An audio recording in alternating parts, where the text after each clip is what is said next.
Muy buenos días desde la ciudad de Albuquerque, Nuevo México, en Estados Unidos.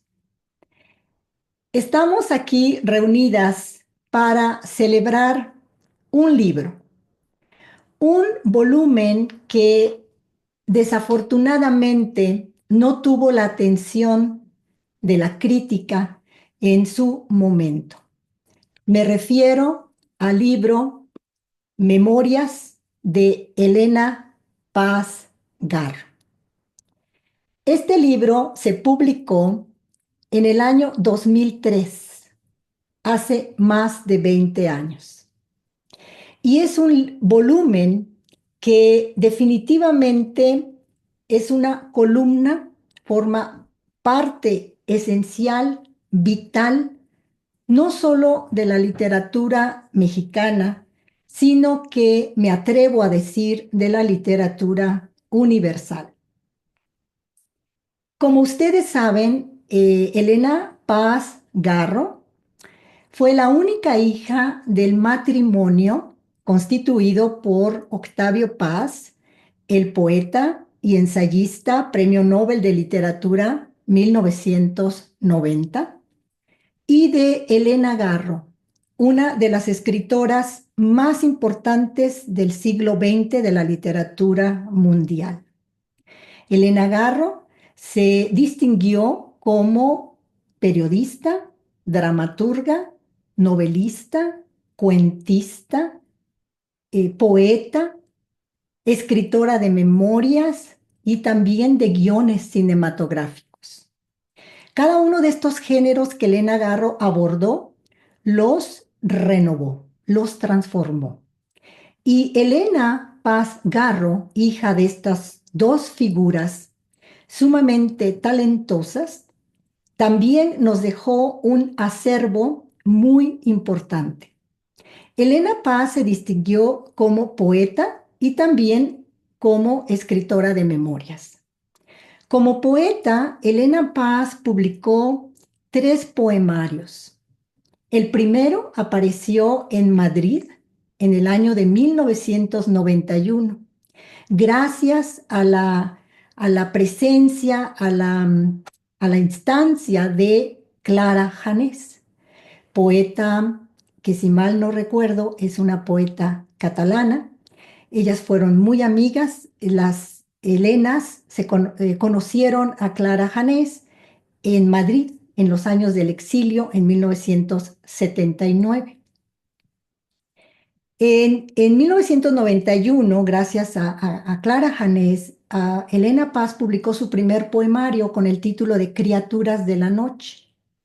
Y fue una plaquette de apenas 200 ejemplares.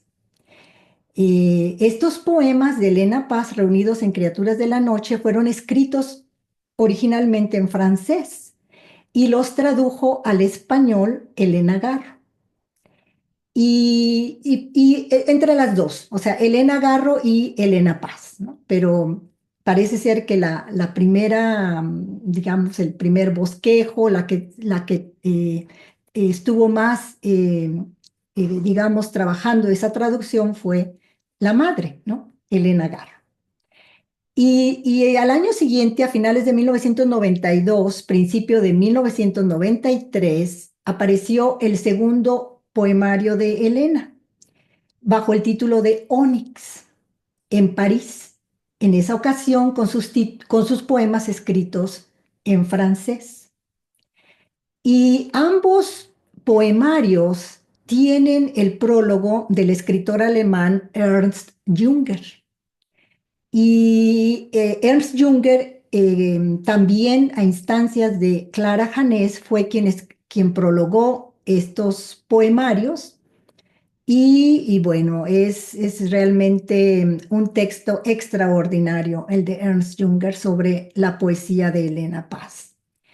Finalmente, en el año 2006, el Fondo de Cultura Económica publicó el tercer poemario de Elena Paz Garro bajo el título de La Rueda de la Fortuna. Y lamentablemente, Elenita Paz dejó un sinfín, una gran cantidad de poemas inéditos que no se han que no se han publicado, que no se han recuperado, tanto en inglés como en francés y en español. Pero principalmente Elena Paz escribía su poesía en francés. Y bueno, y desde luego en el año 2003, como ya mencioné, sus memorias, sus memorables memorias, valga la redundancia. Bueno, estamos aquí reunidas para acercar a los lectores, y yo diría que sobre todo a las nuevas generaciones, a este volumen que hasta la fecha, yo me atrevo a decir, sigue padeciendo el boicot, la censura de parte de la literatura mexicana, sobre todo, ¿no? Porque hay digamos, hay un prejuicio en contra de la obra de Elena Paz. ¿Por qué? Porque Elena, como su madre, pues nunca se alió al statu quo, a los intelectuales de las capillas oficiales, ¿no? Entonces es una mirada muy crítica, muy cáustica sobre su entorno familiar y también su contexto histórico. Bueno, pues estamos aquí reunidas, eh, 7 personas, 7 mujeres que estamos muy entusiasmadas de compartir con ustedes el día de hoy las memorias de Elena Paz Gara. Y voy a hacer una muy breve presentación de cada una de ellas y voy a comenzar con Esther López Barceló, quien nos acompaña desde Valencia, España. Esther es una profunda, apasionada investigadora de estudios de género. Se ha dado a la tarea de rescatar a mujeres marginadas, olvidadas, creadoras, artistas, y tiene una amplísima producción. Esther es docente, periodista y, como decía, también investigadora. Bueno, aquí Esther nos puede saludar al público. Hola, buenas a todas y todos. Un placer estar con este libro tan maravilloso. Muy bien, gracias, Esther. Esther tiene la segunda edición de las Memorias de Elena Paz Garro. Muy bien. Y también nos acompaña Dolores Bolívar. Dolores Bolívar es docente, escritora, también académica, investigadora. Actualmente se desempeña como profesora en la Universidad Estatal de San Diego, California, en Estados Unidos. Dolores, saluda a nuestro público. Hola, muy buenos días. Gracias. Muy bien, Dolores. Y seguimos con nuestra querida Lilia Garduño Itesen, a quien conozco desde hace, no sé, toda la vida, creo. Lilia, apasionada, estudiosa de la obra de Elena Garro y ahora también de Elena Paz Garro. Lilia Garduño Itesen es egresada de la carrera de Ciencias de la Comunicación de la Universidad Iberoamericana. Ella vive en la Ciudad de México y actualmente estudia pedagogía en la Universidad Nacional Autónoma de México. Lilia. Buenas tardes a todos. Muchas gracias por esta invitación. Gracias. Muy bien. Gracias, Lilia. Jessica Báez. Ella vive en Guadalajara, Jalisco, en México.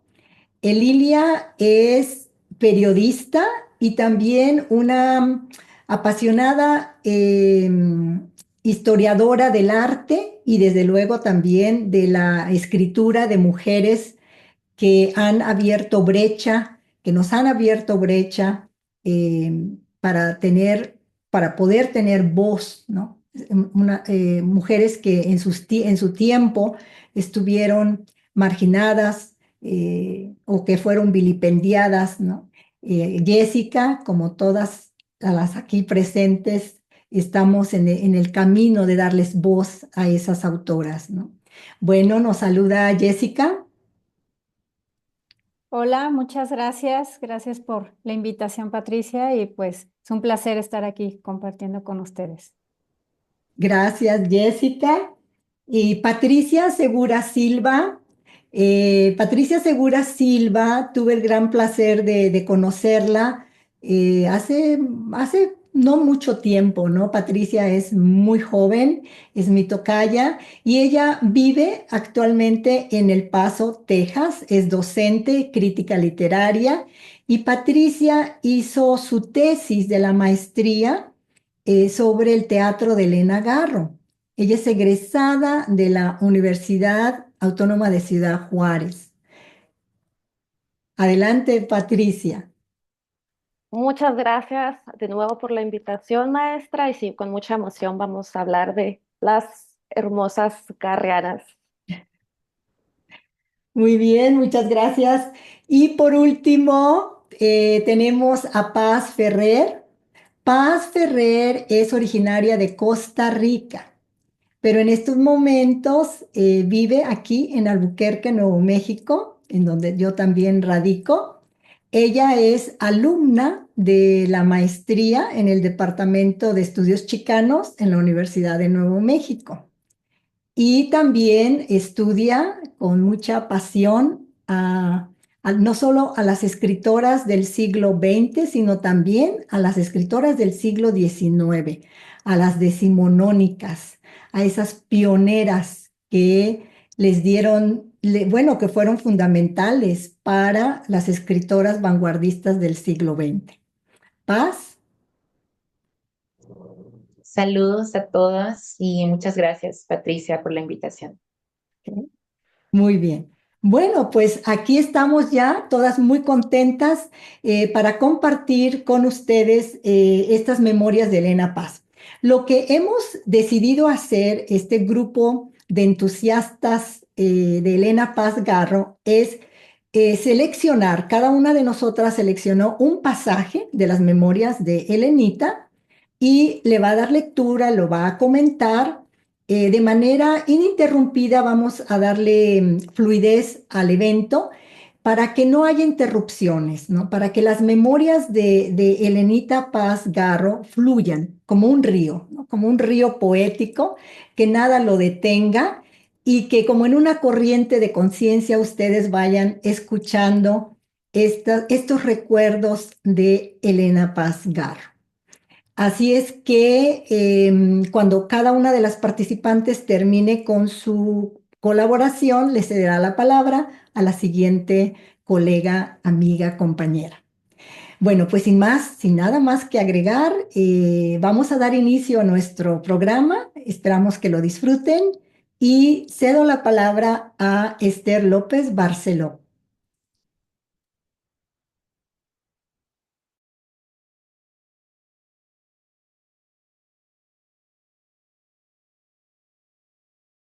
Esther, necesitas abrir tu micrófono. Disculpen. Tendría unos 3 años cuando en una ocasión me vi envuelta en una tragedia. Pepe me tomó en brazos y me llevó a casa de mis padres. Yo echaba un líquido verdoso y sangre por mis genitales.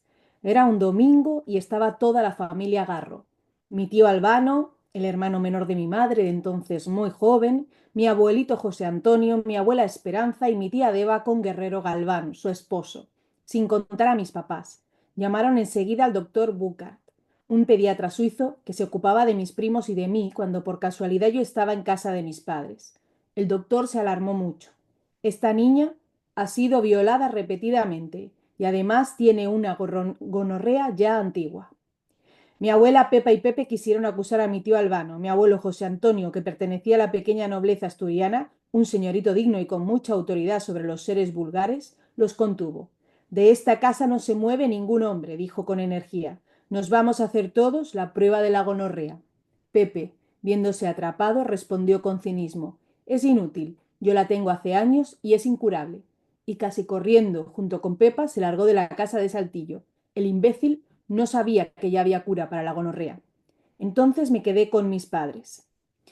Esas violaciones y el tratamiento me dejaron estéril. No obstante, tan pronto estuve curada, mi padre me volvió a llevar a vivir a casa de su madre y me volvieron a contagiar la gonorrea. Le paso la palabra a Dolores Bolívar.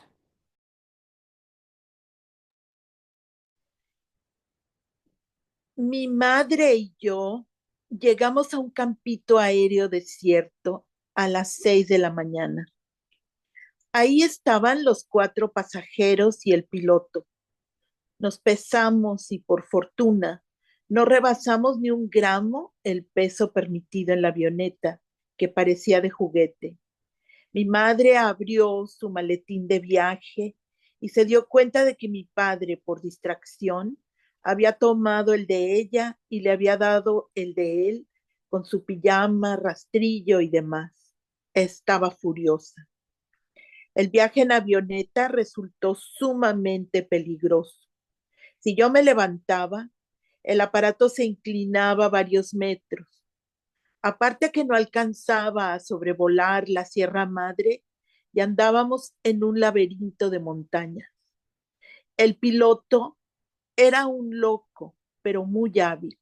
No paraba de contarnos acerca de todos sus compañeros que se habían estrellado por ese camino. Los pasajeros estaban lívidos. Yo, con la inocencia de mi niñez, no tenía miedo y desafiaba a mi madre. A ver, ya estamos en el cielo. ¿Dónde está Dios? Mi madre estaba lívida y no paraba de rezar. Cedo la palabra a Lilia Garduño y Tesen. Muchas gracias, Dolores.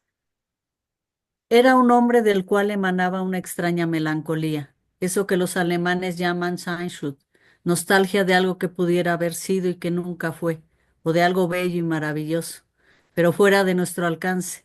Esa melancolía surgía como a pesar de él, en nuestras conversaciones en el puente del barco al anochecer. Parecía como si el lirio dorado que se desprende como las flores lunares fueran campanadas de perfume sutil, en lugar de música, y se fundieran en sus palabras. Entonces percibíamos un corazón tierno, profundamente herido por la vida. Muchas gracias. Cedo la palabra a la compañera Jessica. Una señora americana con el pelo corto y obviamente pintado de rubio platino compartía nuestro camarote. Se pintaba los párpados de plateado o de dorado y tenía muchas chalinas de gasa igualmente plateadas y doradas. Llevaba trajes muy sofisticados, blancos, rosas, con bordados dorados, grandes escotes y tacones altísimos.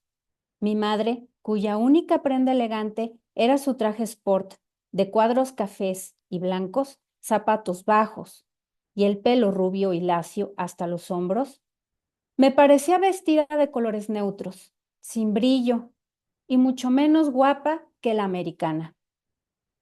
Le tomé un odio feroz a esa mujer por ser más atractiva y seductora que mi madre. Un día entré a hurtadillas a su camarote, tomé las chalinas doradas, los zapatos de tacones altos, todos sus maquillajes y abrí una escotilla para tirar todo el bulto al mar.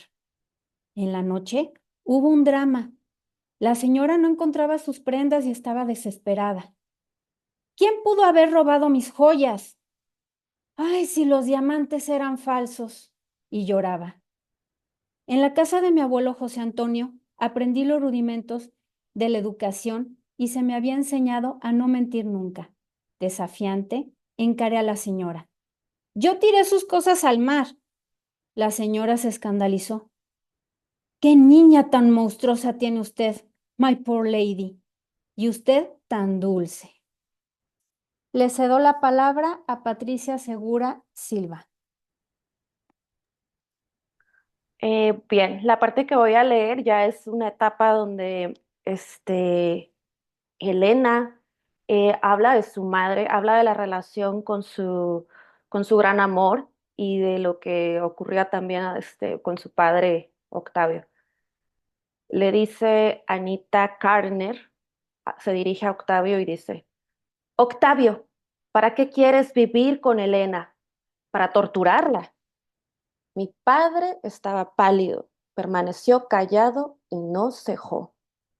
Yo, claro, no entendía la importancia del asunto, ignoraba el gran amor entre mi madre y Bioy, pero ahora pienso que mi madre no hubiera sido dichosa en la Argentina, en una sociedad tan cerrada como la de aquella época, en ese país donde no había divorcio, y ya Bioy cargado con la hija de Tana. Mi madre aún ignoraba eso.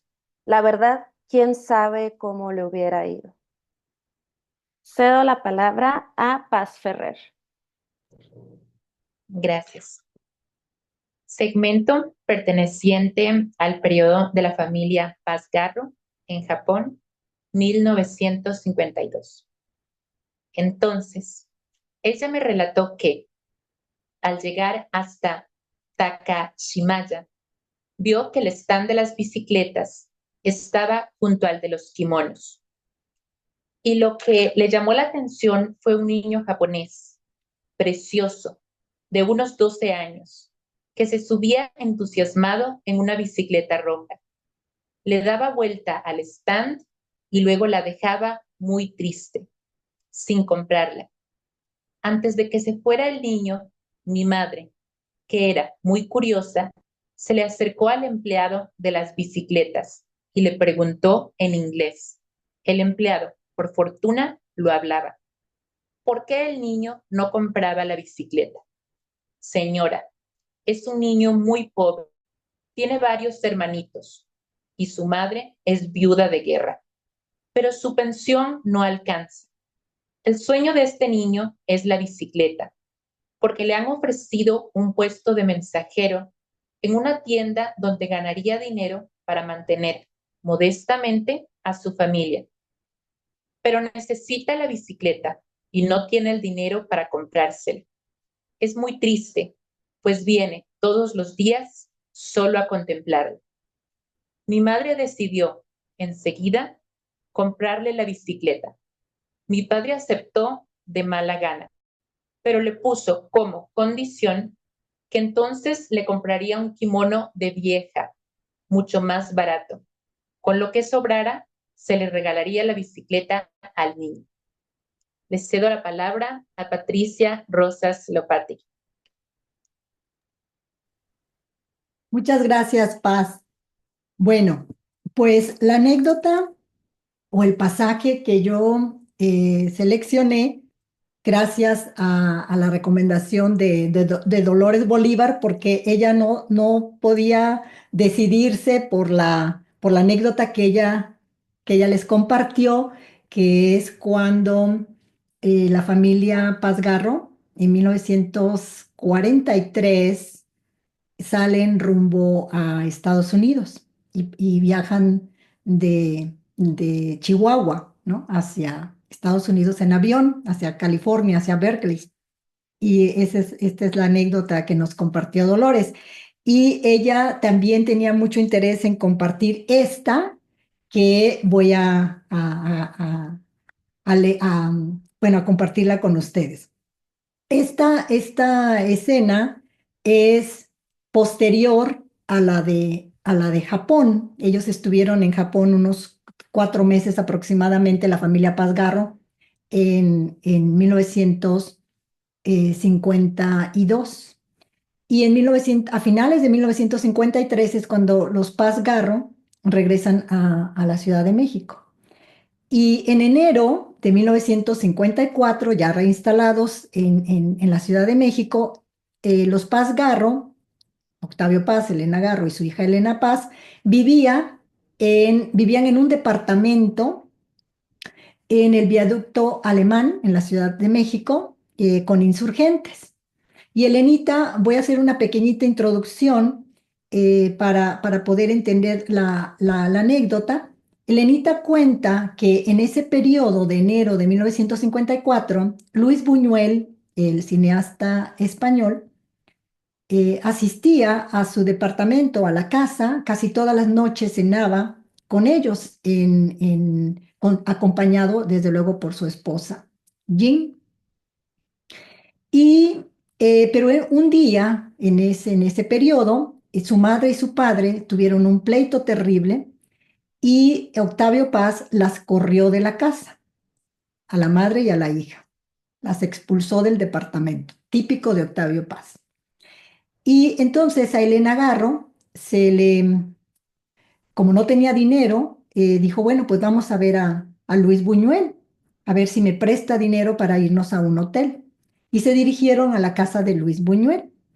Luis Buñuel no las recibió, para gran sorpresa de ellas, y les mandó un recado, una nota con el criado, en donde le decía a Elena Garro que cuando una pareja amiga se disgustaba, él no tomaba partido y que no tenía dinero para prestarles. Entonces las dos, pues muy sorprendidas y disgustadas, se fueron a la zona rosa en la Ciudad de México y se hospedaron en un hotel. Ahí pasaron varios días y cuenta Elenita que en esos días que ellas estuvieron en el hotel, ella escribió su primer poema largo en francés, titulado, bueno, como no sé francés, no lo voy a pronunciar, pero la traducción era Un barquito al filo del agua. Bueno, y ahora voy a leerles ya la anécdota, ¿no? Dice, bueno, pasaron varios días en el hotel y dice Elenita Paz Garro, no me acuerdo qué sucedió, pero volvimos al departamento con mi padre. Le guardé rencor por esa injusticia, pero como de costumbre, no le dije nada. Mi madre, entusiasmada, le leyó el poema a mi padre y me voy a permitir transcribirlo aquí. Entonces, Elena tradujo el poema del francés al español y lo incorporó aquí en las memorias. Y dice, un barco al filo del agua. Una breve introducción al poema, porque el poema en realidad es una secuencia de imágenes que nos remiten a la infancia de Elena Paz. En 1954, en enero del 54, Elena Paz acababa de cumplir 14 años y estudiaba en el Liceo Francés. Y es la nostalgia, el deseo, ¿no?, de volver al pasado, de volver a vivir esa infancia poblada de leyendas, de lecturas, de cuentos de hadas, pues sí, de leyendas, de mitos, ¿no? Todo con lo que ella se nutrió en su infancia a través de las lecturas. Fue una lectora muy asidua desde muy, muy temprana edad y su deseo de volver a ese pasado, ¿no? Bueno, entonces, en realidad el poema, como les decía, es una secuencia de imágenes, de esas lecturas de su infancia. Y dice, un barco al filo del agua. Este pequeño barco que boga al filo del agua, de una tina de mi infancia. Barco de papel que no has podido aliviar mi desesperanza. Tú que has abordado tantas tierras extranjeras, los golfos de orquídeas donde se pudren las islas, las playas quemadas con 1000 espadas de oro, bogado entre los caimanes amenazadores a tu alrededor, sobre las aguas azules del lago Victoria, los nenúfares gigantes, las flores entrelazadas, los troncos de árboles cantantes, los peces espejeantes, espiado por entre los altos negros con penachos voladores, tú que tocaste la tierra de Licia, la tierra más allá del espejo, el estanque mágico, tú que has bordeado los acantilados de Cornualles.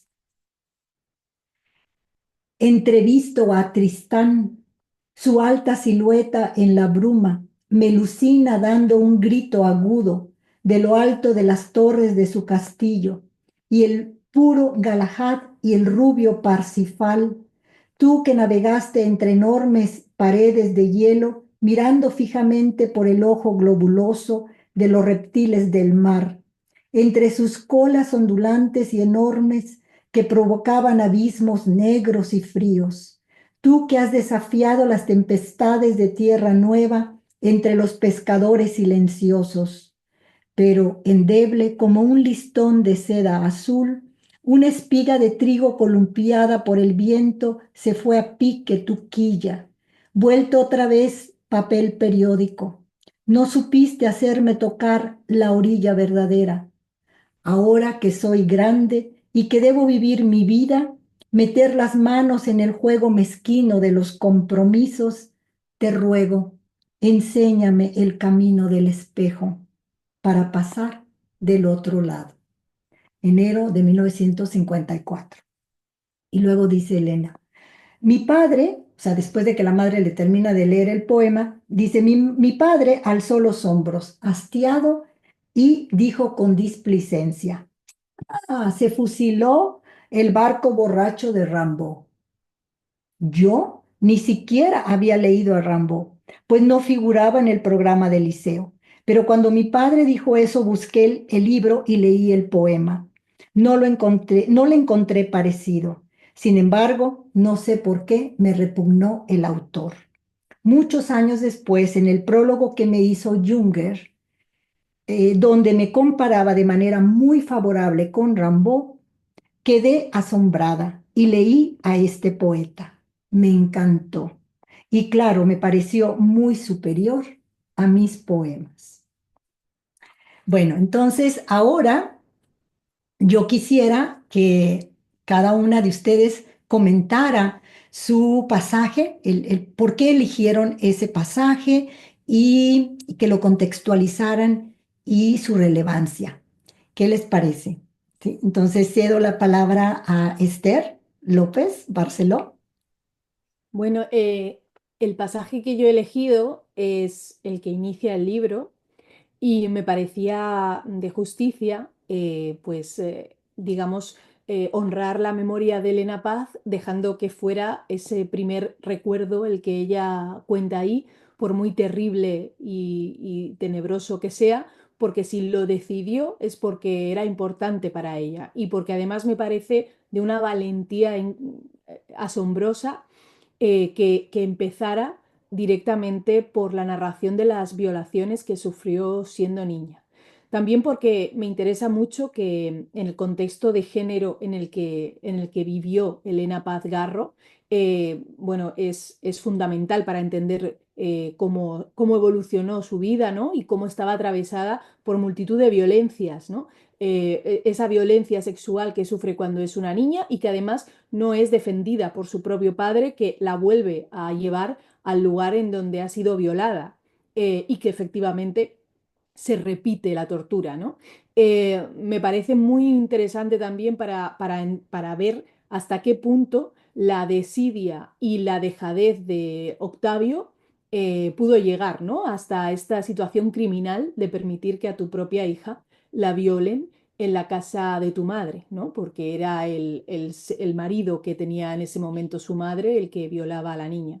Me parece increíble que Elena Paz tuviera el arrojo de empezar sus memorias contando algo tan atroz, y por eso he querido que a pesar de lo terrible, aquí lo contáramos porque ella lo creyó importante y porque lo es, y por justicia.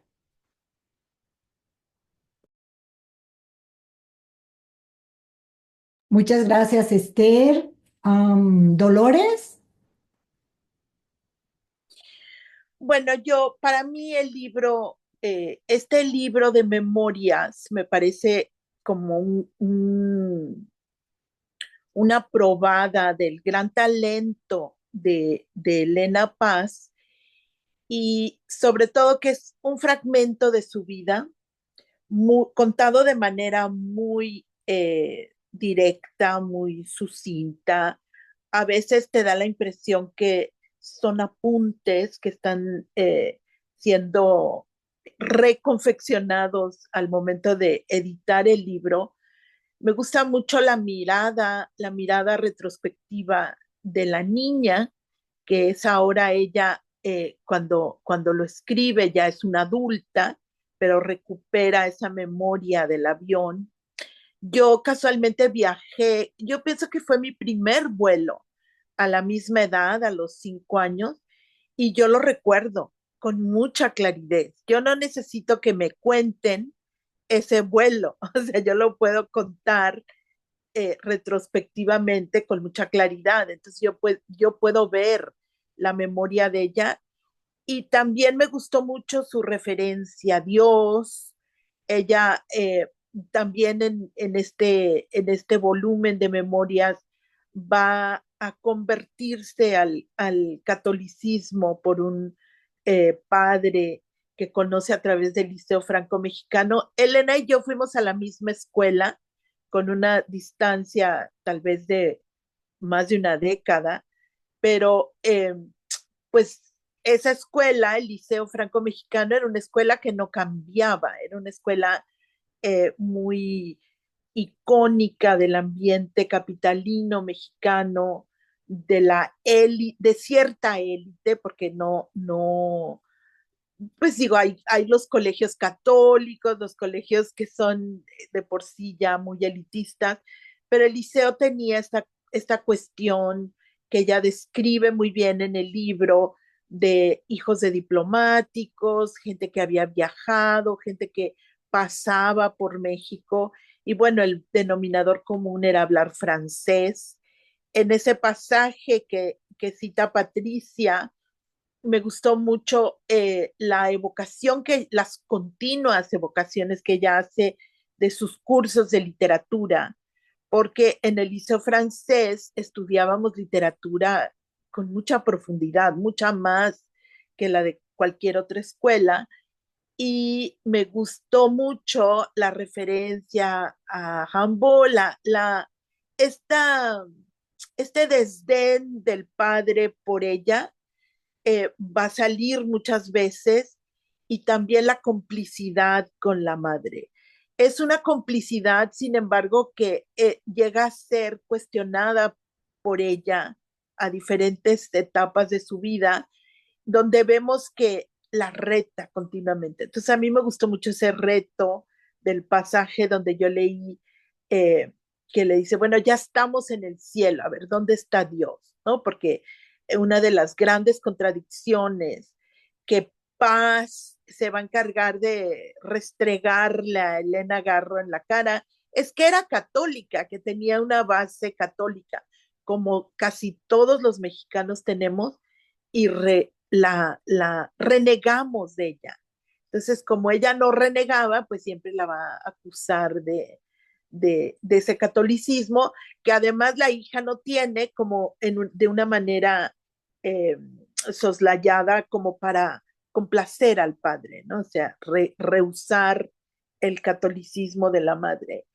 Y yo creo que en el flujo me gustó mucho la primera parte donde leímos los pasajes sin comentarios, porque ahí se siente ese lenguaje fresco, referencial, sencillo de Elena Paz, que obviamente pues no encontramos en sus poemas, y que nos permite verla a ella tal y como era, una gran lectora, muy culta, pero capaz también de contar el diario con gran sencillez.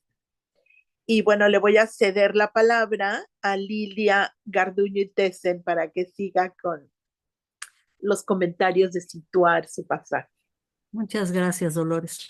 Pues yo antes de leer esto del pasaje del libro, yo había escrito una introducción que dice lo siguiente.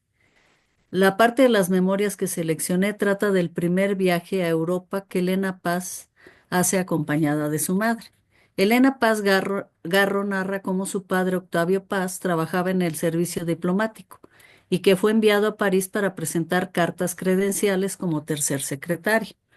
Desde los ojos de niña, Elenita nos platica que estando en Nueva York, su padre Octavio entera a Elena Garro de su partida a París y describe cómo su padre se despide muy cariñoso de ella. Sin embargo, en ese momento se arrodilla y de rodillas le dice a Elena Garro que le da las gracias por todo lo que había hecho por él, diciendo que todo se lo debía a ella y que nunca le iba a faltar nada.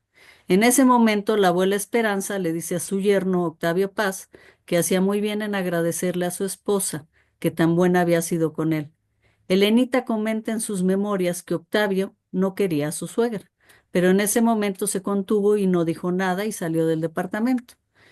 La niña, Elenita, presencia cuando Elena Garro le dice a Esperanza que por eso no dejaba a Octavio, porque él quería mucho a la niña. A lo que Esperanza, su abuelita, responde que él no la quería, que la dejaba con mucha facilidad y añadiendo que un hombre de verdad no hacía ese teatro de arrodillarse y de llorar. A Elenita eso le dolió mucho y la hizo llorar sola en su cama, porque comenta que nunca le comentaba a nadie lo que ella sentía. Entonces dice que años más tarde le daría la razón a su abuelita, pero no en ese momento. Octavio le escribe más tarde desde París a Elena Garro y le pide que le lleve de todo, porque no hay nada en París y solo hay, pues, todo se consigue en mercado negro. Así que Elenita ve cómo su madre compra de todo, víveres, ropa, y que ella le compra todo un guardarropa que van desde los 4 años hasta los 12 años, y todo lo guarda en varios baúles. Madre e hija parten en el Queen Elizabeth y en el viaje conocen a la persona de la que hablé en el extracto del libro. Se llama Giri Calaf. Elenita narra lo siguiente. Era un señor rubio, muy elegante, de abrigo azul marino, con cuello de terciopelo. Se nos acercó. Formaba parte de una misión económica de la industria checoslovaca en Estados Unidos, de regreso a Europa. Se llamaba Giri Calaf.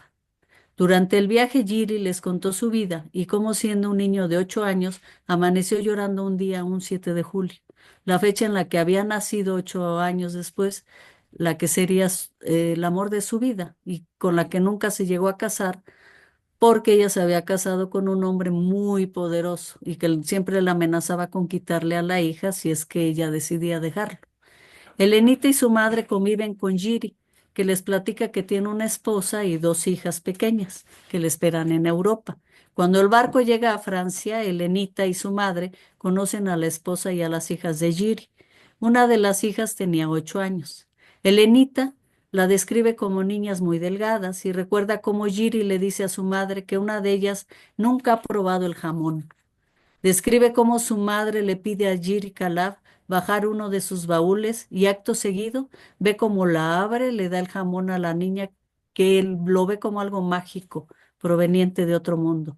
Cortan un pedazo de jamón y se lo dan a la niña, la hija de Giri. Cuando Giri intenta devolver a Elena la pieza de jamón, Elena le dice que se lo quede y le da varios chocolates. Elenita ve cómo Giri se queda hondamente agradecido.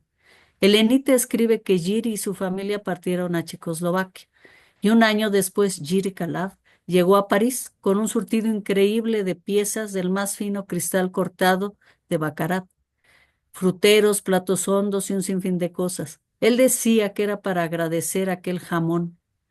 Mi madre estaba maravillada con esos suntuosos regalos que mi padre conservó hasta su muerte. Elena describe de principio a fin un viaje que hace con su madre. Con esos ojos de niña descubre lo bello que puede suceder en los momentos de desgracia y la espontaneidad y generosidad de Elena Garro, de su madre.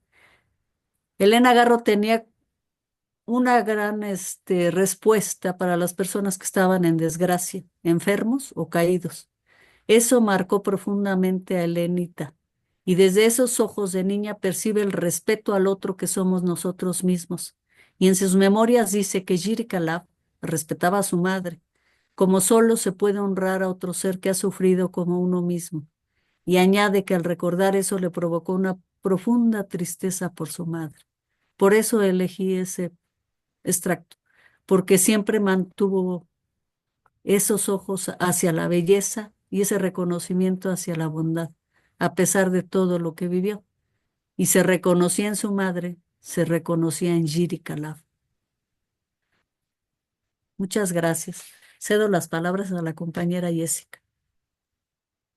Muchas gracias, Lilia.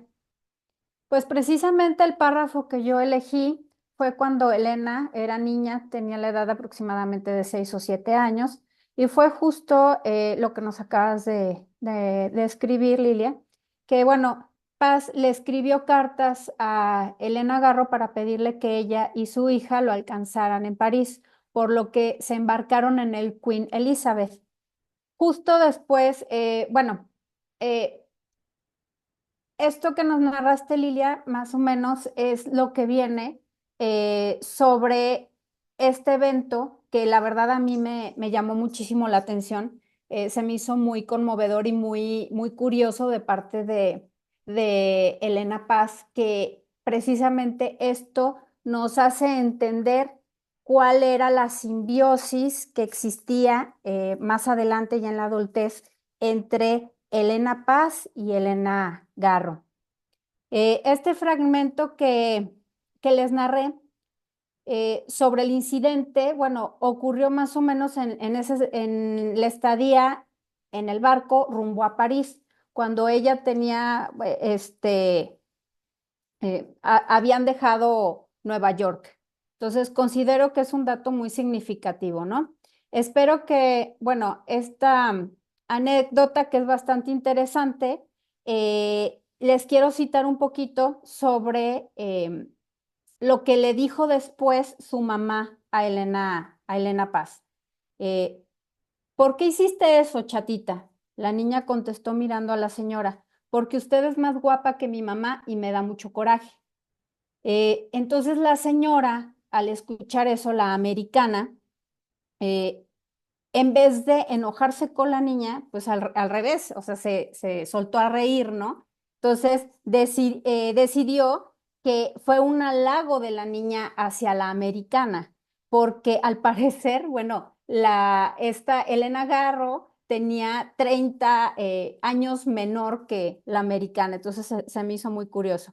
Entonces, eh, esto, pues, como les comentaba, demuestra el apego y la admiración que tenía Elena hacia su madre, que como lo hemos estado leyendo a través de estas maravillosas líneas, Elena pues realmente sí amaba a sus padres, sabía, ya con la adultez se dio cuenta pues que eran humanos, tuvieron muchos defectos, tuvieron una relación bastante conflictiva entre ellos, que eso pues a la larga repercutió también en su relación de ella hacia con ellos. O sea, no nada más esa relación fue tóxica como un matrimonio, sino que también esa relación, pues el abandono que también Esther López nos narró acerca de cierta manera abandonaron a su hija por estar en conflictos entre ellos, en un conflicto de matrimonio que que afectó muchísimo a su hija al grado de llegar a tener violaciones, ¿no? Entonces, pues nada, que me llamó muchísimo la atención eh, que su hija admirara tantísimo a su madre que también se dejó de lado esa parte como mujer, ¿no? De, híjole, pues mi mamá es la bella, mi mamá es la maravillosa, ella la veía como una hermana mayor a la cual admirar, o también a una celebridad, como una estrella de Hollywood y pues también como si fuera una modelo, ¿no? Porque también en un trabajo que tenía Elena Garro allá en Nueva York, le apodaban Miss México, ¿no? Entonces, pues yo siento que así es como Elena Paz veía a su madre como una modelo inalcanzable, que ella tenía que estar a la sombra de su madre todo el tiempo y como una diosa griega, ¿no? Que tanto le gustaban a su madre. Entonces, pues sí se me hace muy particular este fragmento porque nos damos cuenta realmente que todo esto que vivió en la infancia y bueno, en la adolescencia marcó muchísimo su vida para de encantarse a quedarse con su mamá hasta el final de su vida sin ella poder hacer la suya propia y pues no nada más compartían a lo mejor cierto resentimiento hacia su padre, hacia Octavio Paz, sino también compartían la soledad que tenían una y la otra, pero que eso las acompañó el final de sus días. Muchísimas gracias.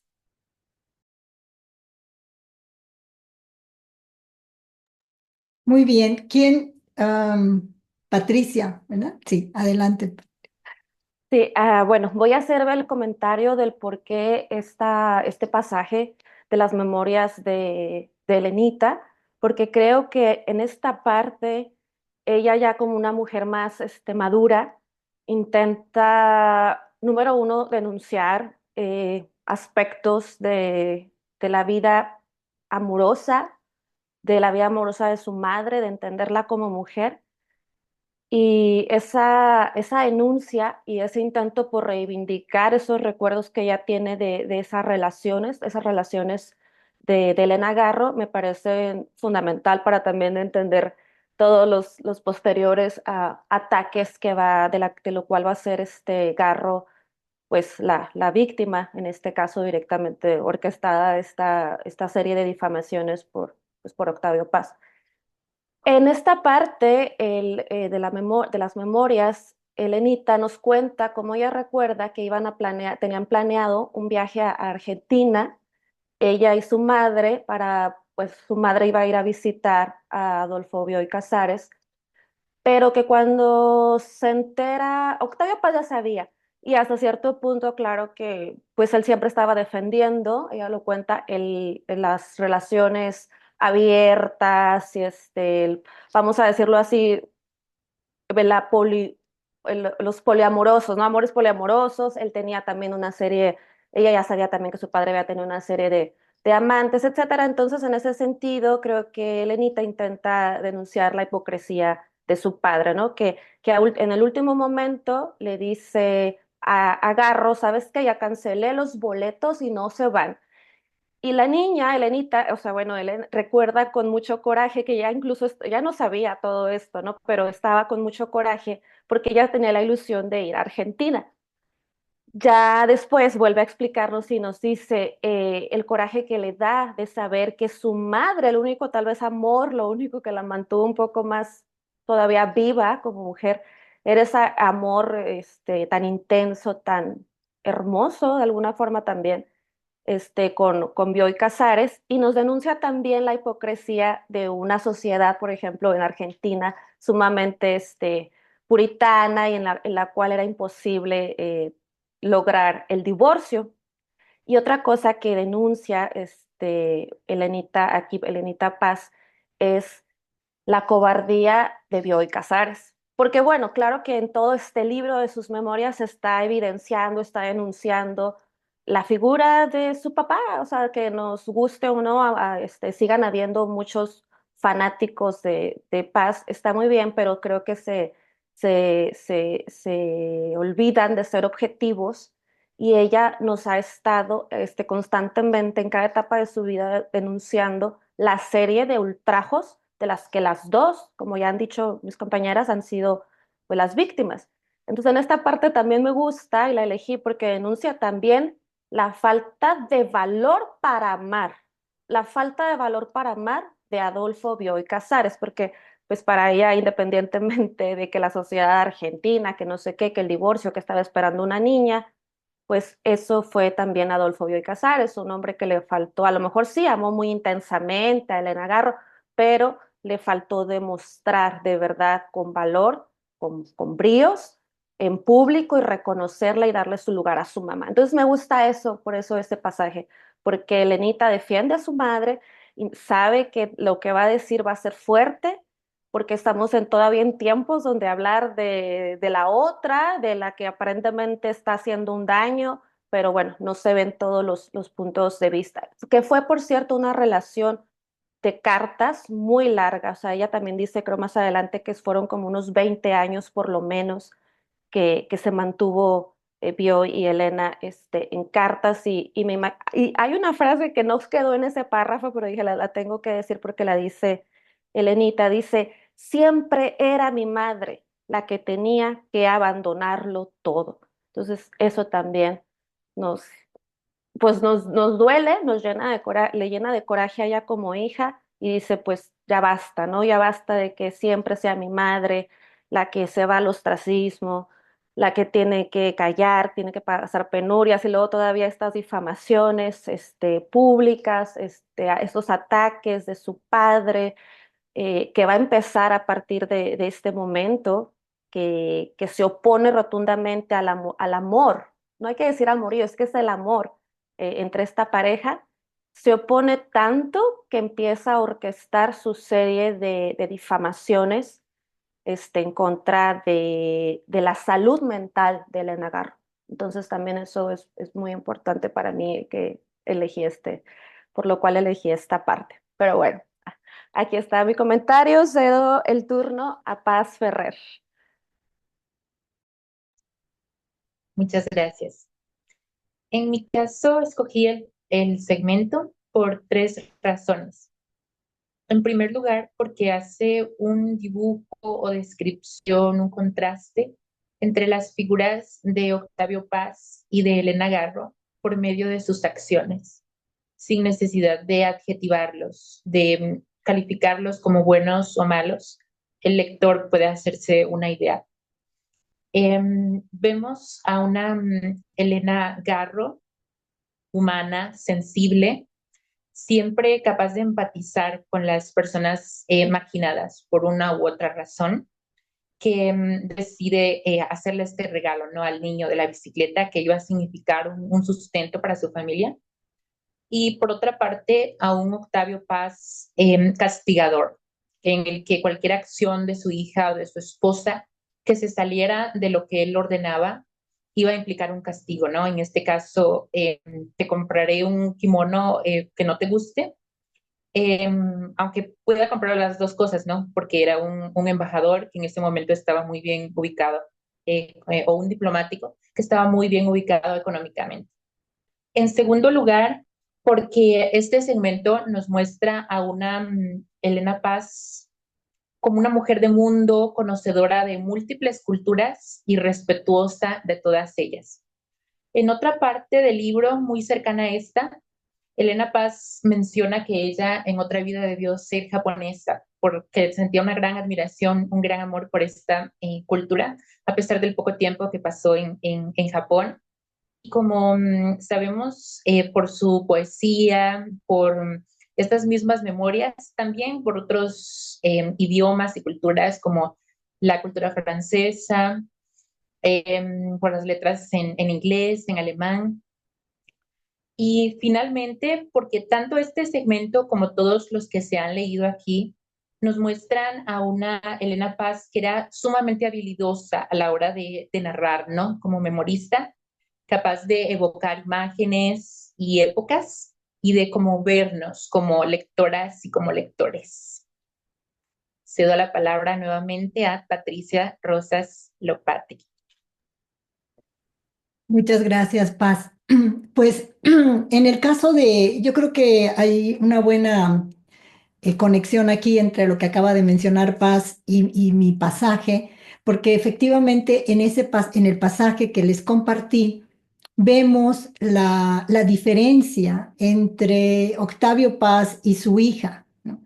Octavio Paz, el poeta, el ensayista, que inmediatamente desacredita a su hija, que además es una chica de 14 años, ¿no?, que está muy orgullosa, muy contenta porque está escribiendo poesía y que ese poema le había deslumbrado a su madre. A su madre le había fascinado el poema, entonces por eso se lo lee al padre, ¿no?, cuando regresan al departamento.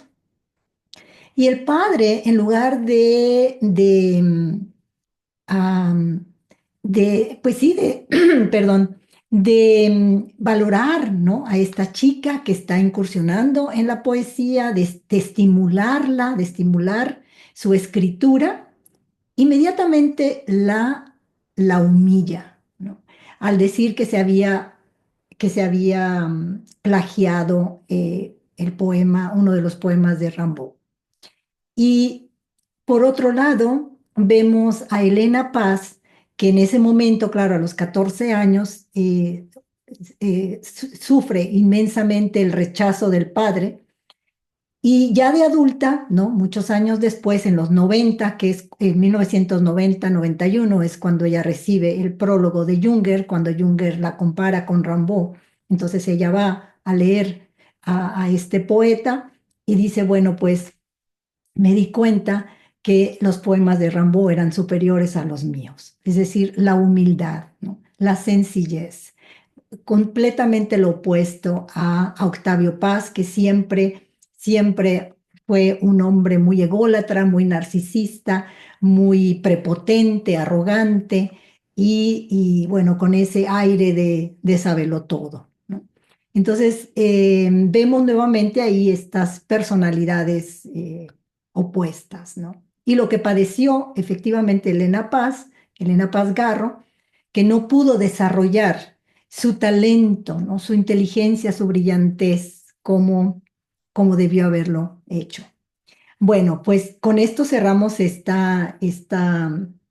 digamos, esta parte del evento y digamos, de alguna manera ir concluyendo, podemos hacer un diálogo entre nosotras, comentar sobre diferentes aspectos de las memorias, otras cosas que a ustedes les hayan llamado la atención, que quieran mencionar sobre las memorias de Elena Paz, que no haya sido específicamente su pasaje, o comentar sobre otro alguno de los pasajes de aquí de las compañeras. Adelante, por favor. Yo creo que lo que podemos hacer es abrir el micrófono cuando quieran participar.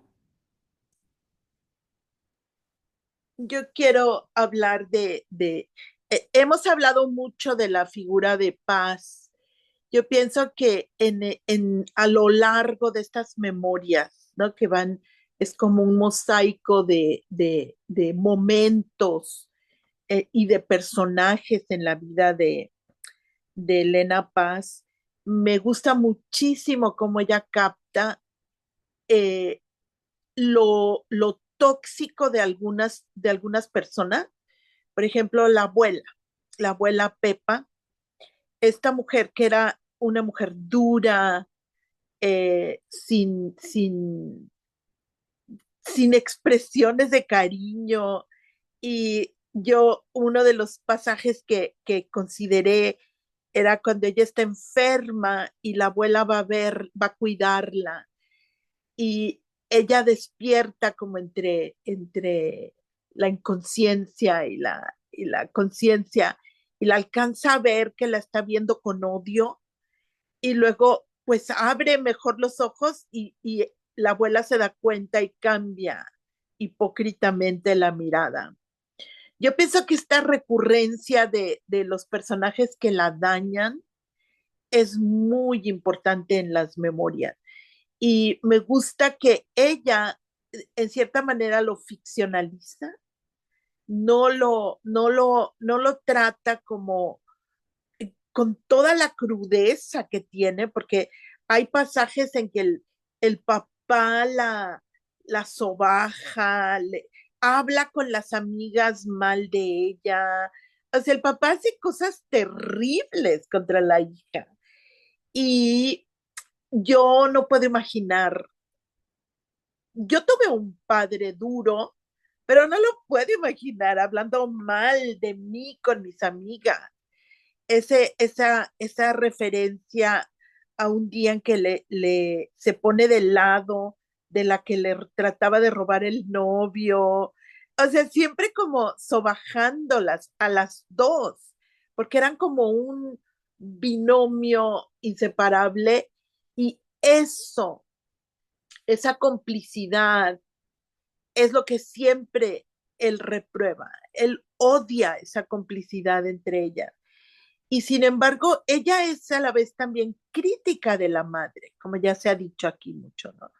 Entonces, es realmente la lectura de este libro tiene tantos niveles, tantos recovecos, admite tantas lecturas que hay que buscar, ¿no? Pues, meterse más profundo al nivel como psicológico, interior, introspectivo de esta niña que pues al final de este tiempo, que creo que es los 70, es de los 50 a los 70, este pasaje va a acabar también preludiando una vida muy trágica. Pero ya en esta época que se supone que es la infancia, y que la infancia siempre, la infancia y la adolescencia están cargadas de buenas imágenes, buenos recuerdos, para ellas son duros, aunque ella trate de darles un cariz positivo. Entonces, al final de esta etapa en que además se ve truncada su emoción por estudiar fuera, por independizarse, etcétera, es como una especie de presagio, de mal presagio de lo que viene después. Y a mí pues me deja con una gran tristeza, ¿no? De esta mujer que sufrió muchísimo. Lilia, adelante, Lilia. Muchas gracias. Bueno, yo había escrito para terminar que en las memorias de de Elenita Paz se puede percibir la sensibilidad que siempre tuvo desde niña y que la acompañó siempre. Ella se identifica con los seres desprotegidos, vulnerables, que han sido víctimas del abuso y de la adversidad. Elenita ve lo bello en el mundo en el que vive y lo describe con palabras que engloba en los lirios dorados, símbolo de pureza y belleza refinada, que son los del extracto que leí, siempre reconociendo la belleza que le rodea, la belleza física, belleza emocional, la belleza de los actos, la belleza del agradecimiento al otro que nos ha tendido la mano en tiempos en los que hemos estado caídos, vencidos o enfermos. Esa melancolía, Sanskrit, que habla en ese extracto, esa nostalgia de algo que pudiera haber sido y que nunca fue, o de algo bello y maravilloso, pero fuera de nuestro alcance, está plasmado en todas las memorias de Elenita, la niña a la que la desigualdad en el poder desdibujó. Elena Paz Garro es Elenita, la niña que fue usada en la conmemoración del centenario de Octavio Paz, porque en palabras del organizador, el evento del centenario de Octavio Paz se caía. Para ello se caía con la muerte incómoda de Elena Paz Garro, aquecida un día anterior. Ese día, el 31 de marzo del 2014, todos decidieron salvar el evento leyendo un poema de paz que uno de los presentes se sabía de memoria. El poema de paz, Niña. Ese 31 de marzo se tapó el pozo con la niña que todos habían ahogado. Muchas gracias, compañeras. Muy bien dicho, Lilia, muy bien dicho. Y podemos revisitar ese evento, ¿no? Precisamente de que Elena Paz Garro falleció el 30 de marzo, un día antes del centenario, ¿no? En que estaban ya los grandes festejos para celebrar el centenario del nacimiento de Octavio Paz. Bueno, ¿quién quiere continuar con algún comentario? Esther, Jessica, Patricia, Paz, Bueno, Patricia. bueno, pues nada más para seguir retomando lo que me tocó a mí, lo que hice yo y lo que las demás compañeras también han dicho. Creo que al final se tienen muchos sentimientos, ¿no? Encontrados, como se dice, al leer este libro, estas memorias. Por un lado, se llena uno de nostalgia, pero al mismo tiempo de coraje y ganas de reivindicar la historia, no solo de Lenita, o sea, bueno, principalmente de ella, como yo la veo todavía como esa niña que le faltó tener esa independencia, ¿no? Incluso de adulta, como alguien dijo la palabra apego, entonces sí estoy muy de acuerdo también, ¿no? Han dicho la palabra simbiosis, la palabra binomio, dos Helenas, pero entonces hay muchos sentimientos y me quedo también con esta parte de qué ganas, ¿no? De ella de también haber tenido un protagonismo, una autonomía, un poder explotar, ¿no? Explorar y explotar de alguna forma sus múltiples sensibilidades y talentos para crear, como dijo también la otra compañera maestra María Dolores. Eh, esa sensibilidad del más, por el más vulnerado, también el más dañado, por el que más sufre, que definitivamente heredó también pues, de su madre, porque definitivamente no de su padre, ¿verdad? Quien ya entendemos que ha sido, pues fue un hombre terriblemente narcisista, total falto de empatía. Y solo también eso, ¿no? Recordar ahorita o desde hace unos años viene esta crítica no, es que hay que separar al autor de su obra, no, no hay que juzgar. Y llega un punto en que no, por muy objetivos que quisiéramos ser en los estudios literarios o antropológicos o las lecturas que se le quieren dar, es imposible, creo yo, es mi opinión, no poder separar, ¿no? O sea, separar esto, separar la vida personal, porque no es lo mismo predicar que eres, no sé, vegano y de repente se te antoja un tequito, ¿no? De carnitas, bueno, hay que sopesar, andar diciendo que, o hablar de ti como si fueras, como dice la maestra también Rosas Lopatey, creerte el sabelo todo, el moralmente superior, el no sé qué, y tratar así a las mujeres más importantes de tu vida, o sea, pero bueno, perdón que vuelva a retomar lo de el señor Paz. Pero sí, siento eso, un hermoso libro que creo que sí hace muchísima falta de estudiarlo a profundidad aún.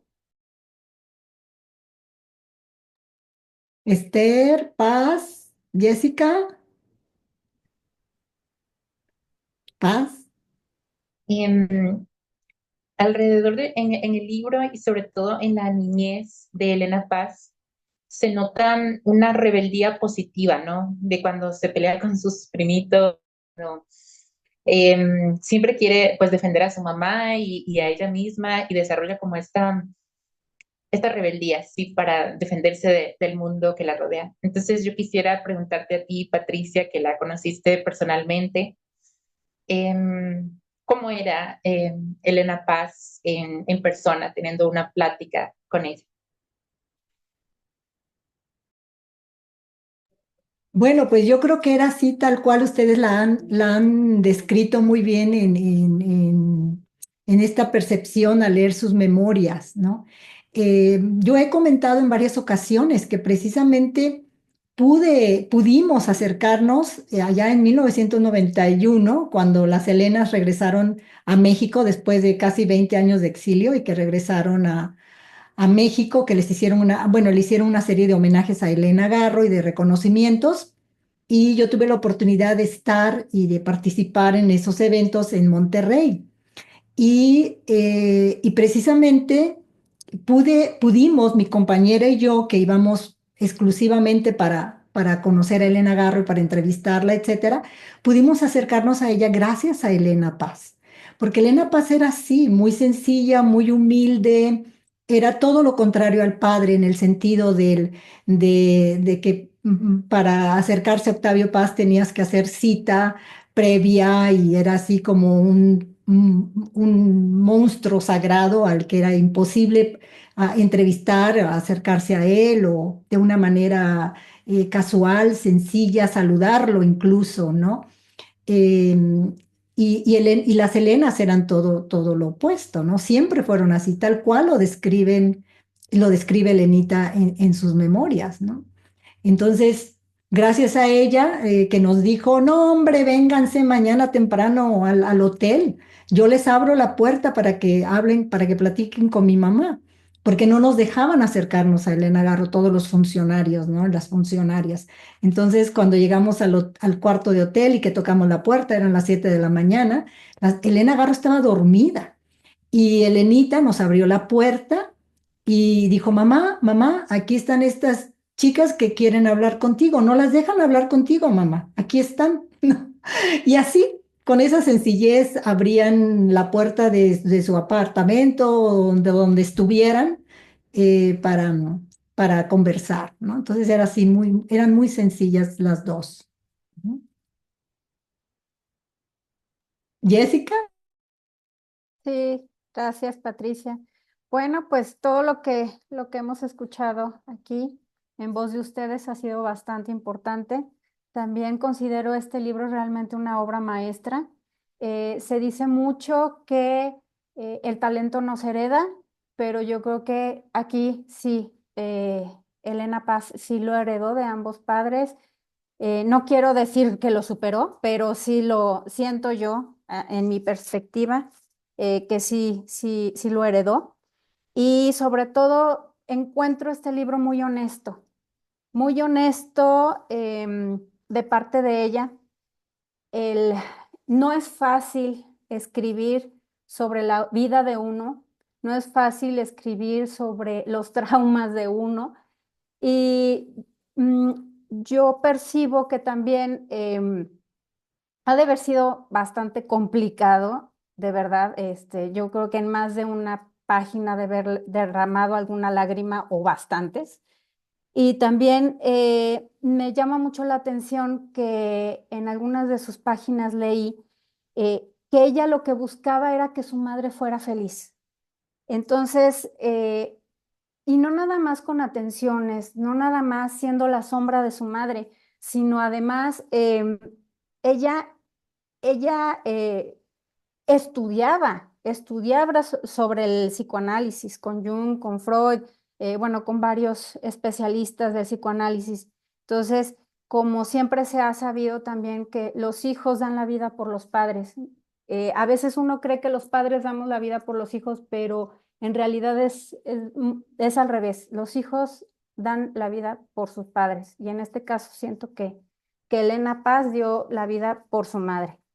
Y pues sobre todo eso de que buscaba de todos modos brillar con su propia luz y buscaba herramientas para sobresalir en el medio literario. Sin embargo, pues su padre no la apoyó y pues lamentablemente ella eh, pues no brilló como ella quizá debió de haber brillado. Muchas gracias. Esther. Ah, Bueno, yo más que nada porque no quería comentar porque todo lo que habéis comentado, bueno, me parecía que no podía aportar nada nuevo. Sí que, bueno, quería decir que este libro evidentemente es un documento histórico. Solamente desde ese punto de vista a mí ya me parece magnífico. Sobre todo no solamente por ser la hija de quien era, sino yo creo que también como personaje de su tiempo y en unas condiciones y en unas circunstancias que no eran las habituales, ¿no? Ella, bueno, pues pudo viajar a muchísimos lugares y además tuvo una buena educación y unas referencias y unos personajes, ¿no? Ilustres, ¿no? Que conoció, que evidentemente la sitúan en un punto excepcional, ¿no? En ese sentido.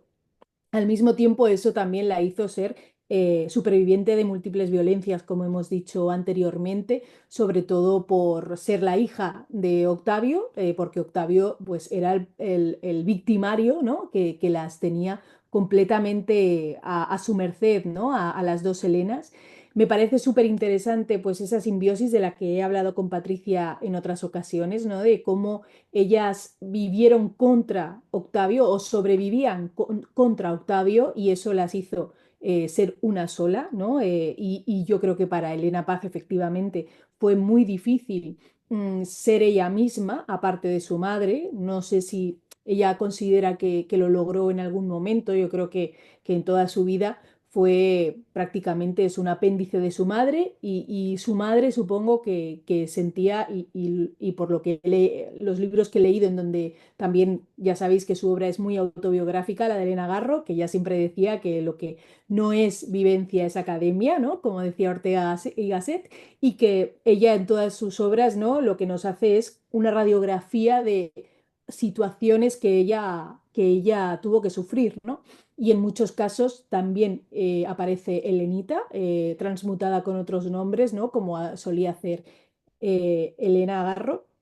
Y me parece increíble, ¿no? Porque Elena Paz soportó humillaciones, vejaciones, incluso daño en algún caso físico, aparte de las violaciones de las que ya hablamos, ¿no? Pero sobre todo todas provenientes del mismo victimario que es Octavio Paz, ¿no? Y a mí me parece un síntoma, un síntoma inequívoco del patriarcado, de cómo el patriarcado sostiene todo este, ¿no? Todo el sistema, toda la estructura, ¿no? La estructura de nuestras vidas, porque imaginaos que un señor que hace todas estas barbaridades ganó el premio Nobel, ¿no? O sea, me parece bastante increíble y creo que al revés nunca se daría, ¿no? Que una mujer sea tan excepcional en lo literario, que la sociedad sea capaz de deslindar lo personal de lo literario, ¿no? Y que le hubiera dado el premio Nobel a una mujer que hubiera hecho todas estas cosas, como abandonar en múltiples ocasiones a su hija, como echarla de los lugares en donde está viviendo, ¿no? Evidentemente acompañada de su madre, pero al final echas a tu hija de un lugar, de un refugio, ¿no? Y te da igual lo que le pase. Y evidentemente lo que hemos contado al principio, él vuelve a llevar a casa del violador de su hija a su hija, ¿no? O sea, me parece que eso sería completamente imposible que sucediera al revés, ¿no? Y me parece interesantísimo, por supuesto, que Patricia lo haya comentado, porque yo soy de las personas, yo tengo una opinión muy clara sobre este tema de si se puede deslindar o no, ¿no? La obra del personaje de su vida privada. Efectivamente, para mí es un problema muy grave cuando yo me doy cuenta de que estoy admirando a una persona que en su vida privada ha realizado acciones absolutamente punibles, ¿no? Y absolutamente deleznables. A mí me supone un problema. Lo que me sorprende es que a la gente no le suponga ningún problema, ¿no? Esa es la cuestión. ¿Por qué no te supone un problema leer a Pablo Neruda después de que, evidentemente, puedes leerlo, pero la admiración, cómo se puede mantener hacia una persona que ha contado en su propio libro de memorias que ha violado a una sirvienta, ¿no? Un hombre que se dice socialista, ¿no? Que defiende la justicia, ¿no?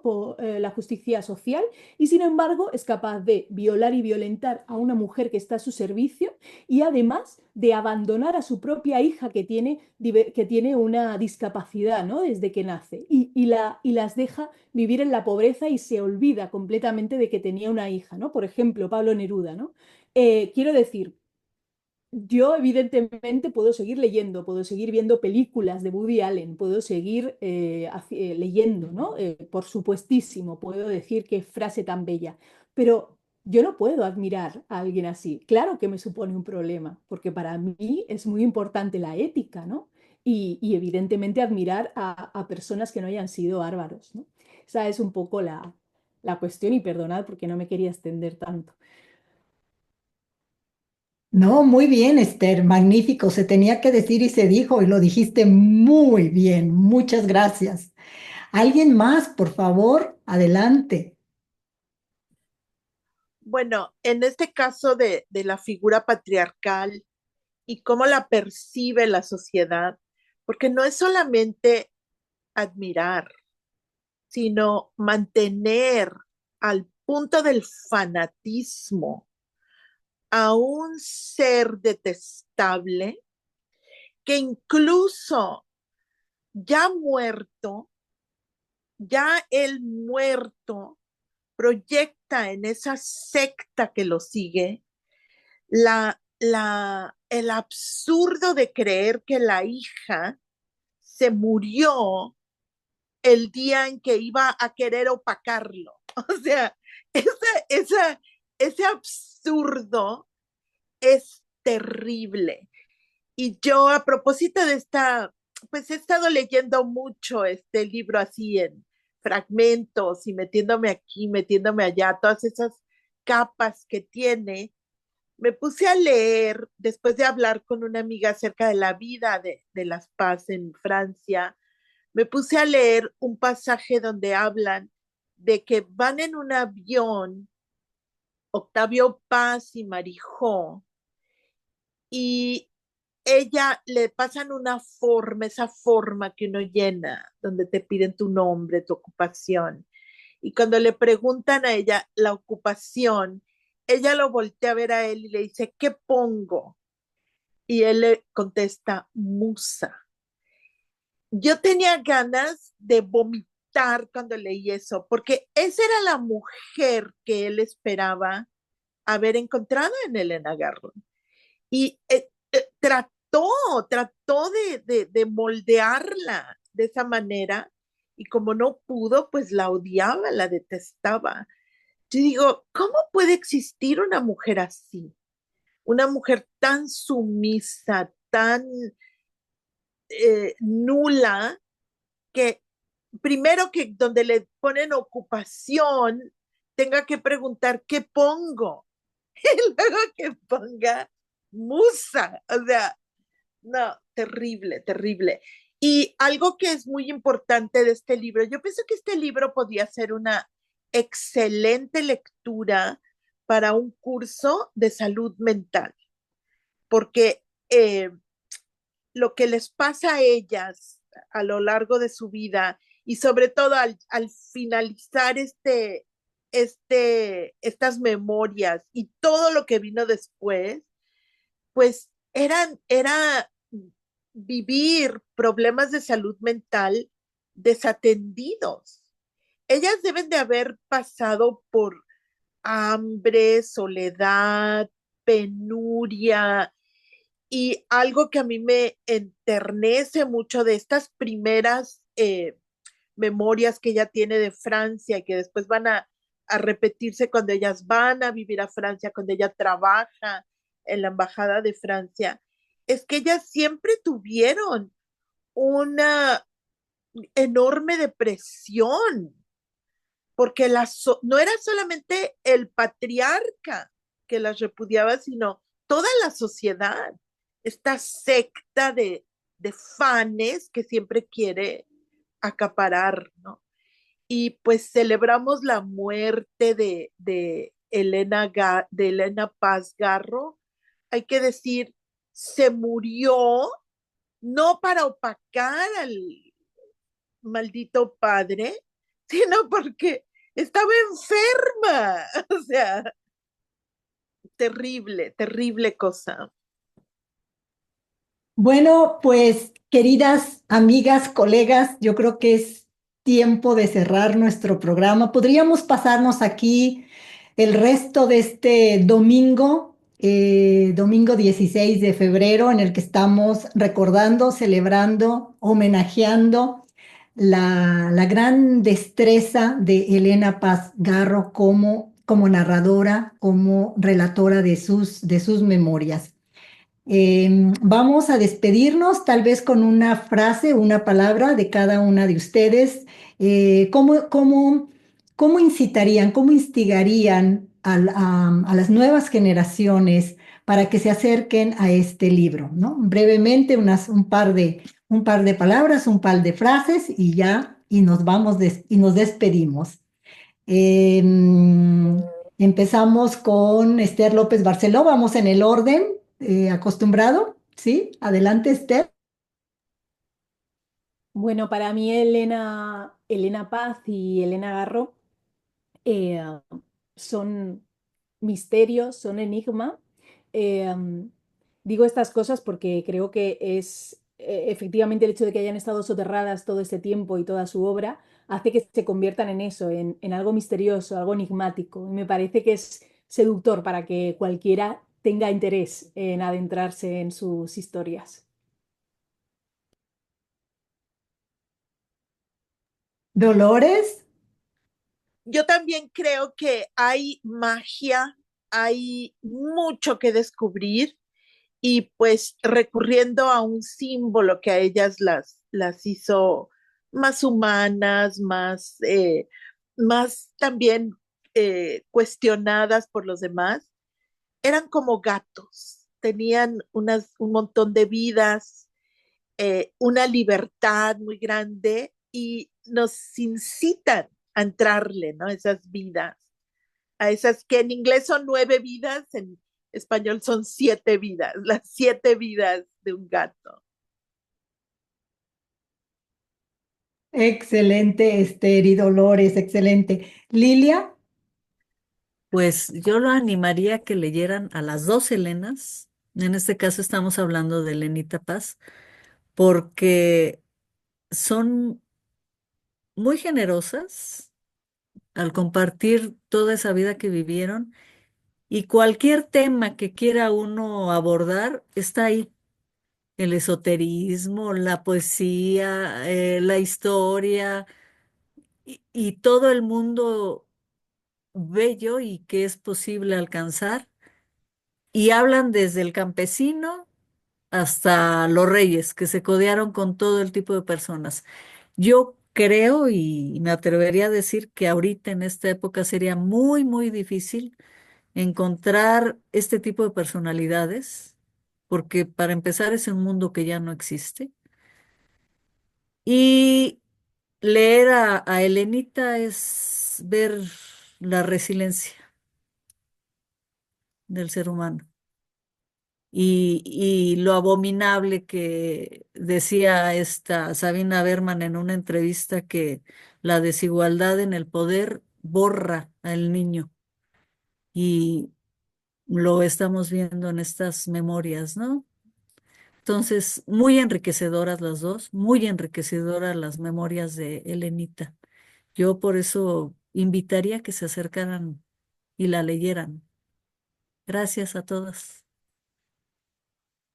Gracias, Lilia. Jessica. Gracias.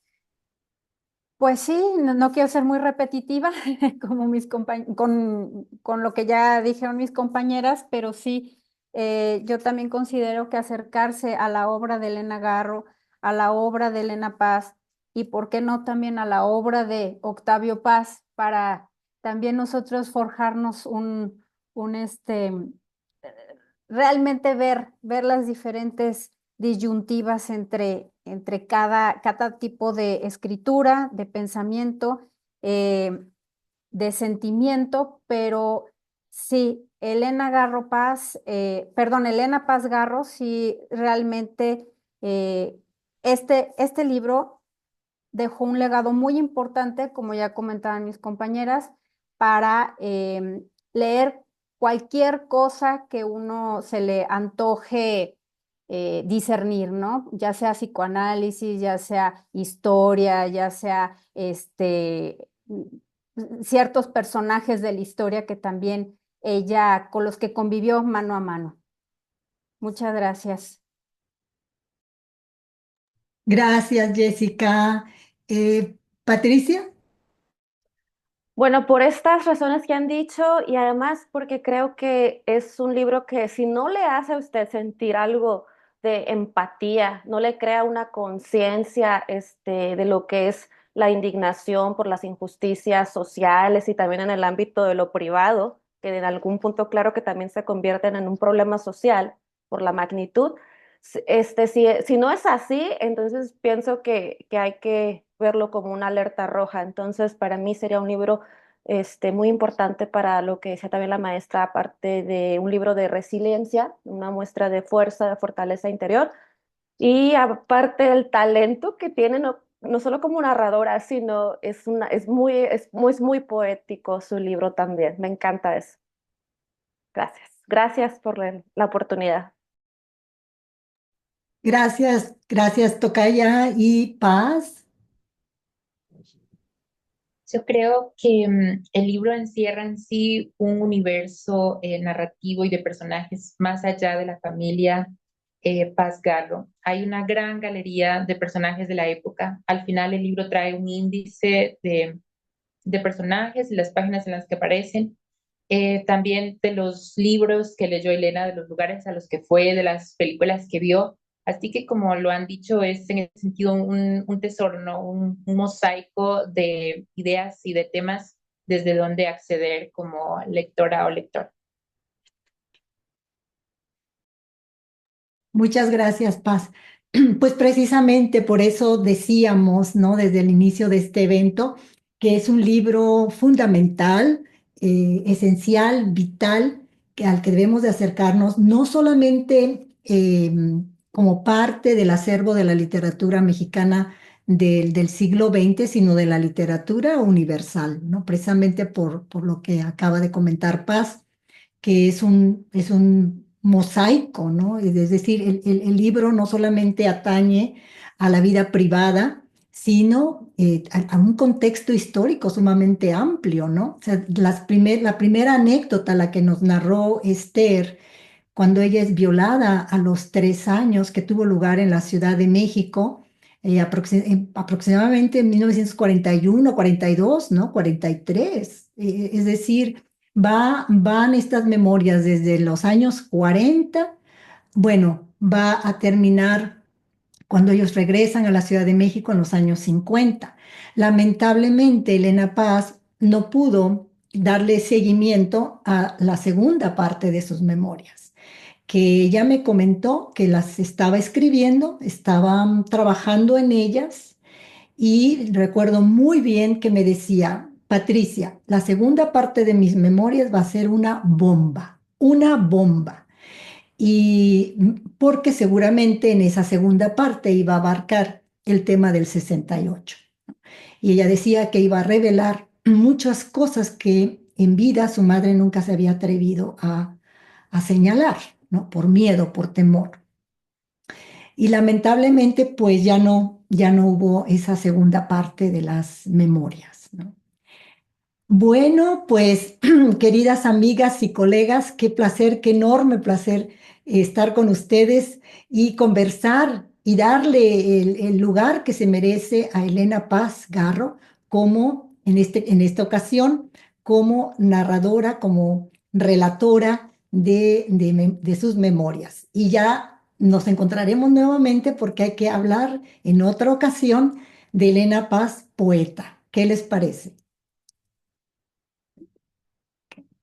Bueno, pues muchísimas gracias a todas ustedes por su pasión, por estar aquí hombro con hombro y gracias también a quienes nos vean, nos escuchen a través de mi canal de YouTube, en donde estamos difundiendo a estas escritoras que, como decía, como yo decía, ¿no? Al principio nos han abierto brecha. Y Esther, yo sé que Esther López Barceló está haciendo lo mismo en España. María Dolores, a través de su papel también como docente, como escritora, como crítica, igual Jessica, como periodista, que entrevista a una serie de personalidades, ¿no? Que están haciendo ese rescate de las voces que han permanecido marginadas por una razón o por otra.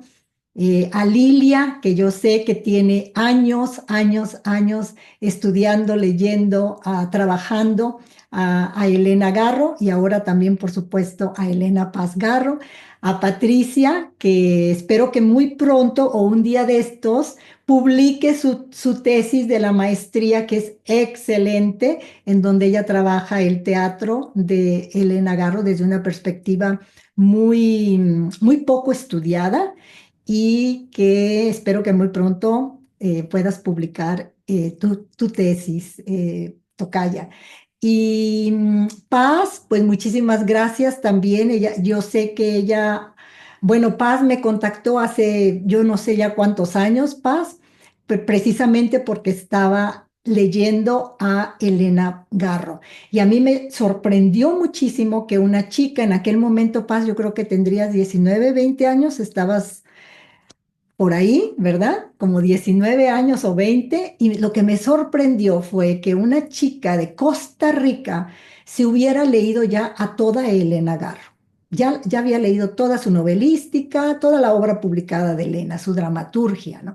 Yo decía, qué barbaridad, una chica de Costa Rica y los mexicanos y las mexicanas, ¿dónde están, no? ¿Cómo es posible que todavía no estén acercándose a Elena Garro? Y tengan un gran desconocimiento sobre esta escritora. Así es que, pues muchísimas gracias, compañeras, amigas, colegas, y pues hasta la próxima.